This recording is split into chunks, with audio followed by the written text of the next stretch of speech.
हमें दी है किताब में, हमें ये दिया है 6.4, 6.5 और 6.6। 6.4 और 6.5 के बीच में 1 2 3 4 रेखाएं हैं। तो सबसे पहले हम ये देखेंगे यहाँ से यहाँ तक कितनी इकाई है। तो इसके लिए हम 6.5 से 6.4 को घटाएंगे तो इससे इसके बीच में 0.1 इकाई आ रही है। अब उस एक इकाई को 4 भागों में बांटा है, तो हमने 0.1 में 4 का भाग दिया तो 0.025 आया। इसका मान, एक का मान, हमें इसका मान बताना है। जो 6.4 में 0.025 दो बार जोड़ेंगे। दो बार क्यों जोड़ा हमने? क्योंकि ये है 0.025 और ये है 0.25। तो हमें ये बताना है इसका नाम क्या होगा। तो जब दो बार जोड़ेंगे तो ये हो जाएगा 5 5 10 की 0, हासिल की 1 2 और 2 4 और 1 5 और ये 4 दशमलव और ये 6। तो इसका मान आएगा 6.45। दशमलव के बाद 0 लिखना कोई जरूरी नहीं होता, ठीक है। तो इसका क्या हो गया 6.45। 5 ये हर एक लाइन का मान क्या है 0.025। तो 6.5 में हम क्या जोड़ेंगे 0.25। तो ये हो जाएगा 5 2 5.6। तो इसका मान हो जाएगा 6.525।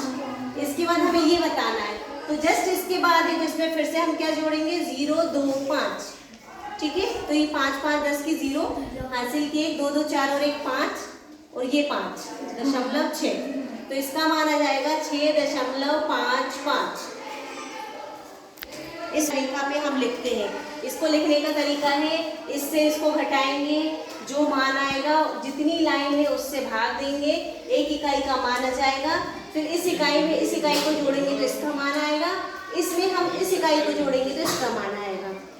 याद करना है। अब रूढ़ी का मतलब होता है घटते क्रम में, सबसे पहली बड़ी संख्या, उससे छोटी, उससे छोटी, उससे छोटी, बड़ी से छोटी, ये होता है रूढ़ी क्रम। तो सबसे पहले हम ये वाला सवाल देखेंगे, ए। इसमें सबसे बड़ी संख्या क्या है? सबसे पहले तो हम देखेंगे 11.01। 11.1 तो दशमलव के बाद बड़ी संख्या ये 11.10। इसके बाद 11.01, ये भी 11, ये भी 11। इसके बाद कोई 11 नहीं है, 1 आएगा। ये 1 है, ये यहाँ दशमलव है, 1.0, 1.0, 1.1। तो 1.1 बड़ी संख्या ये लेंगे हम 0 1। अब इन दोनों के बाद 1 और यहाँ पे सिर्फ 1 है, तो यहाँ पे 2 बार 1 है। ये वाली संख्या बड़ी है 1. इसके बाद 1.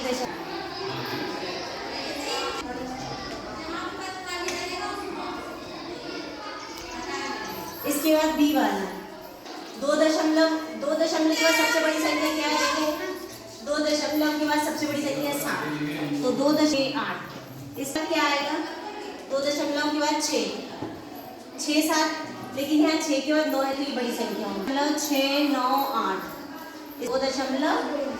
इसके बाद ये 5 है तो ये वाली आएगी 2 दशमलव। इसके बाद 2.499, ठीक है। इसके बाद सी वाला, सी में हमें क्या करना है, ग्राम लिखा है 4 दशमलव, सब में 4 दशमलव है। तो दशमलव के बाद सबसे बड़ी संख्या देखेंगे। सबसे बड़ी संख्या 6 है, 4 है, 6 है, 6 है और 6 है। तो हमने देखा 6 आ रही है, तो 6 के बाद ये 3 बार 6 है, लेकिन 6 के बाद 7 आ रहा है तो ये वाली बड़ी संख्या हो 6 7 8 ग्राम, मतलब ये आएगी 6 ग्राम। हम क्या इस अंक के बाद ये वाला अंक देखते हैं, इसके बाद ये वाला अंक देखते हैं। ये और ये हो गए, 2 हो गए। अब देखेंगे हम 4.656, 656 ग्राम। इसके बाद ये वाला आएगा 600 ग्राम। इसके 4.5, ठीक है। इसमें क्या दिया है, इसमें मीटर दिया है 33.13 मीटर, 33.31 मीटर, 33.31 मीटर, 33.313 मीटर। तो हम क्या देखेंगे, हम देखेंगे दशमलव के बाद बड़ी संख्या कौन सी है, तो 3 आ रहा है, ये बड़ी संख्या है। और कौन बड़ा है, ये भी बड़ा है। और कौन है, ये भी बड़ा है। लेकिन अब हम देखेंगे 3 1, यहाँ पे 3 3 1 और यहाँ पे सबसे बड़ा ये होगा 0.331 मीटर, 33.313 मीटर। हाँ, मतलब कौन सा हो गया, ये वाला हो गया। अब कौन से बचे, ये बचे। इनमें कौन सी बड़ी संख्या है, देखो 33.13, दशमलव के बाद जो बड़ी संख्या होगी, तो ये यहाँ 3 आ रहा है, तो ये बड़ी है 33, यहाँ कॉमा लगाएंगे 33 ये वाला भी हो गया। अब कौन सा बचा, ये 2 बचे। नहीं, ये वाली बड़ी होगी, क्यों, क्योंकि दशमलव के बाद यहाँ 1 और यहाँ 3 है, तो 3 बड़ा होता है, तो 3 1 आएगा मीटर। फिर कॉमा लगाएंगे, बचा और ये बचा। इन दोनों में बड़ी पहले ये संख्या